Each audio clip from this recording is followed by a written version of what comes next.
राय में संयुक्त परिवार अच्छी बात है कि बुरी बात है? अच्छी बात है, बहुत अच्छी बात है। तो वो लड़के हाथ खड़ा करें जो चाहते हैं कि विवाह के बाद भी उनका परिवार संयुक्त रहे, उनकी ऐसी इच्छा है, हाथ खड़ा करें। बहुत बढ़िया। अब वो लड़कियां हाथ खड़ा करें जो चाहती हैं कि उनकी शादी हो तो वो संयुक्त परिवार में बहू बनकर जाएं।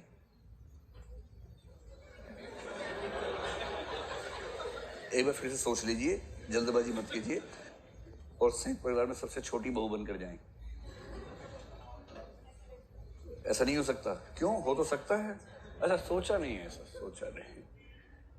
तो लड़के ने हाथ तो खड़ा कर लिया, पर अंदर ही अंदर लग तो रहा होगा कि यार एक ही ठीक है।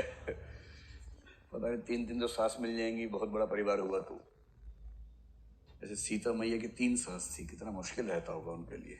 इसलिए कुछ लोग कहते हैं कि वो चली गई राम के साथ तो ठीक ही रहा। 3 सास की सेवा करना मजाक तो होना है। तो 14 साल तक 3 सास की सेवा, इसलिए असली तपस्या उर्मिला ने की। उर्मिला समझ रहे हैं? मिसेस लक्ष्मण, हाँ, पर लक्ष्मण की पत्नी श्रीमती लक्ष्मण। तो उर्मिला को लक्ष्मण छोड़ के चला गया, और दुनिया कहती है कि सीता ने अपने पति के लिए कितना बड़ा त्याग किया, उनके साथ जंगल चली गई। मेरी बेसिक समझ कहती है कि पति के साथ जंगल में रहना 3 सासों के साथ घर में रहने से ज्यादा आसान और रोचक कार्य है। और इसका फैसला आप ही लोग बताइए ना, जो लड़की है, अगर जीवन में कभी ऐसा हो जाए, 2 ऑप्शन मिले, या तो पति के साथ 14 साल जंगल, या 3 सासों के साथ अपने घर में रहना है, तो क्या पसंद करेंगे आप लोग? जंगल। सब जंगल बोल रहे हैं। इसका मतलब असली संकट किसने झेला? उर्मिला ने झेला, सीता की तुलना में ज्यादा। इस बात पर निगाह पहली बार पड़ी महावीर प्रसाद द्विवेदी की, और महावीर प्रसाद द्विवेदी ने प्रेरित किया अपने एक मित्र कवि को, जिनका नाम था मैथिली शरण गुप्त। और मैथिली शरण गुप्त ने साकेत नाम का एक महाकाव्य लिखा, जिसमें 9वां सर्ग, पूरा का पूरा एक सर्ग लिखा उर्मिला के बारे में। और इस पर यूपीएससी ने इसी 2018 में सवाल पूछा है, इसी पर पूछा है कि मैथिली शरण गुप्त ने कैसे इतिहास की उपेक्षित महिलाओं को वो स्थान दिया जो स्थान उनको मिलना चाहिए था।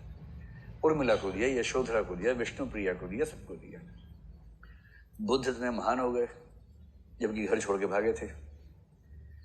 पत्नी और बेटे को छोड़ के भागे आधी रात को, पत्नी पर किसने ध्यान नहीं दिया।